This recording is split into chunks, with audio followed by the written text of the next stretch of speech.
नमस्कार,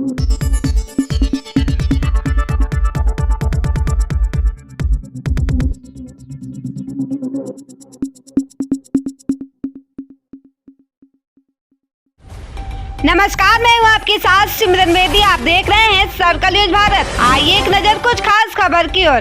जबरन गिराए गरीब का आशियाना, पीड़ित ने रोकर बताई बात, लगाई न्याय की गुहार। आपको बता दें, मामला प्रयागराज जनपद के धूमनगंज थाना क्षेत्र अंतर्गत आने वाले ट्रांसपोर्ट नगर का है, जहां पर बिना कोई आदेश के दबंगई के बल पर गरीब का आशियाना गिराकर कर दिए बेघर। ठंड के महीने में खुले आसमान के नीचे रहने पर कर दिए मजबूर। पीड़ित ने रोकर बताई, प्रशासन से लगाई न्याय की गुहार। प्रयागराज से संवाददाता सिमरन बेदी की खास रिपोर्ट। अब ये मामला तो बता चुके हैं मेरे हस्बैंड।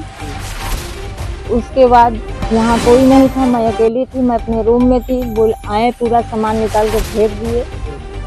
मैं नहीं निकल रही थी, मुझको घसीट के माँ बेटी 2-3 औरतें और थी, मैं नहीं पहचानती। सतीश केसरवानी उनकी वाइफ, उनकी एक लड़की थी। कौन है? अब लड़की उनकी थी। उनकी लड़की का नाम नहीं जानती थी। कहाँ के हैं?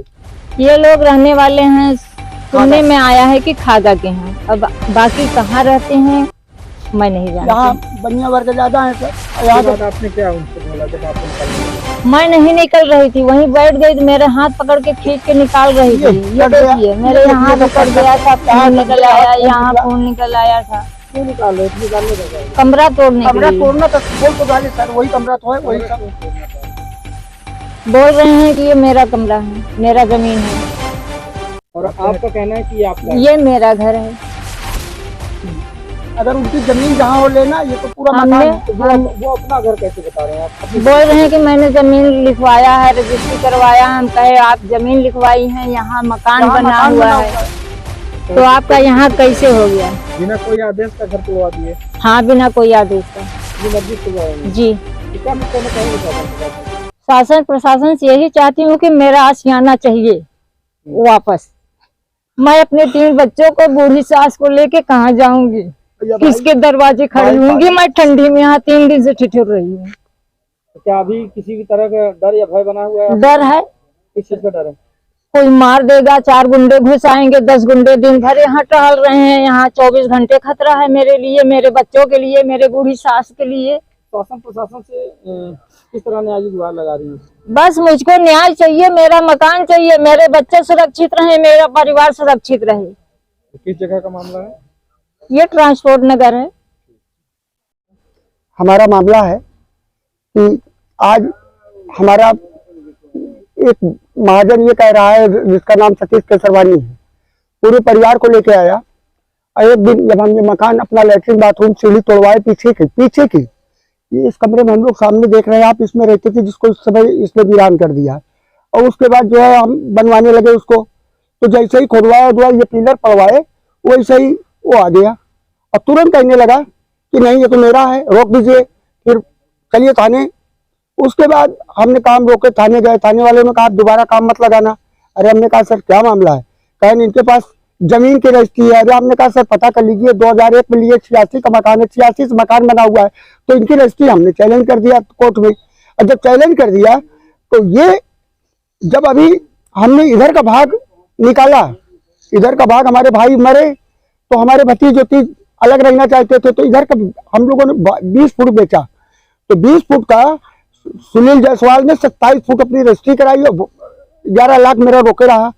और कहा जाए तो वो मेरी माता जी जो पीछे रह रही, पीछे कमरा में, ये सुनील जायसवाल के हाथ में नहीं बेचा था, लेकिन उसने उस बनिया को दिया। और बनिया ने क्या किया, बनिया दोनों मिले, ये दो रिश्तेदारी निकाल के मेरा नाम सन 22 में नगर महापाल का कटवा दिया।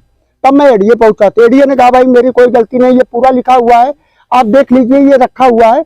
और उसने दिया कैश कि जाइए, हमारे यहाँ तो नहीं चढ़ा है, जमीन आपकी हमारे यहाँ से लाट है, 228 वर्ग। तो हमने कहा ठीक है सर।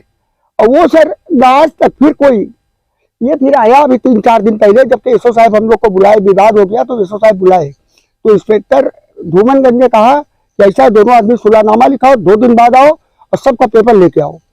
फिर सर 2 दिन का टाइम दिया कि एडीएस पेपर निकलवा के लाओ। एडीए के पेपर हम तो ला लिए सर दूसरे दिन, लेकिन तब तक यहाँ आए तो देखे तो यहाँ सब तोड़ फोड़। हम भाग के गए थाने, पहले चौकी गए, चौकी वाले कहे स्टे लेके आइए, नहीं थाने गए, हमने कहा एसओ साहब से रिक्वेस्ट की, एसओ साहब ने कहा पहले सिपाहियों को, जाओ बे साले उसको पकड़ के लाओ, साले बहुत बदतमीज है क्या, कल मैंने सुलह कराया, आज कैसे काम करने लगे।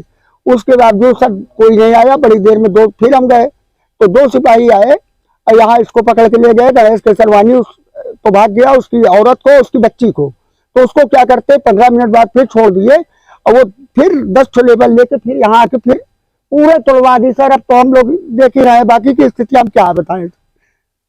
अब दर दर भटक रहे हैं, 4 दिन से तोड़ रहे हैं, 4 दिन से हम भागे फिर रहे हैं, कहती है मरवा देंगे, तुम सबको मरवा देंगे, एक भी नहीं बचोगे। अभी आसियाना तो कभी भी मर सकते हैं हम लोग सर।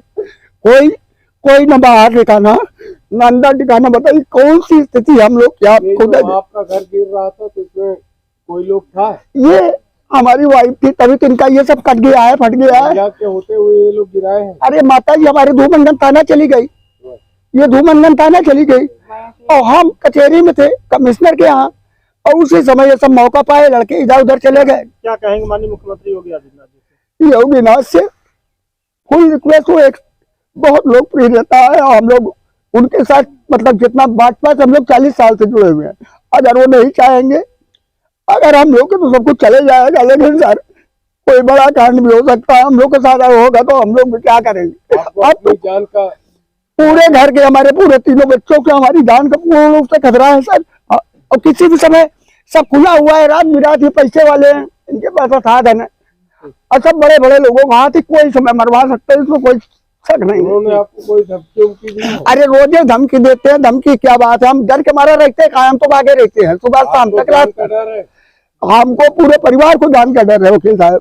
क्या कुछ कहना चाहेंगे शासन प्रशासन से? अरे शासन प्रशासन से हम रिक्वेस्ट करना चाहते हैं, हम आके हमारे पास रहने का जुगाड़ भी नहीं है, तब हमारा मकान टूट गया, बताइए हम कहाँ रहे, किस जगह पे रहे। क्या नाम है, कौन सा गाँव का मामला है? ये मेरा नाम है अरुण पांडे, हम लोग 548 ट्रांसपोर्ट नगर में आज सन 86 रहते हैं, इसके पहले मुंडेरा में थे। जीवन यही बीत गया, अभी बुढ़ापे में हम बूढ़ी माँ को लेके कहाँ भटकेंगे सर। जब आदमी परेशान होगा, हमारे घर की अगर हत्या होगी तो मजबूरी होगी सर, फिर तो कुछ न कुछ करना ही पड़ेगा सर। अगर हमारे परिवार को सब मार डालेंगे और कोई बचेगा तो देखा जाएगा, अगर कुल को मार डालेंगे तो कोई बात नहीं है सर।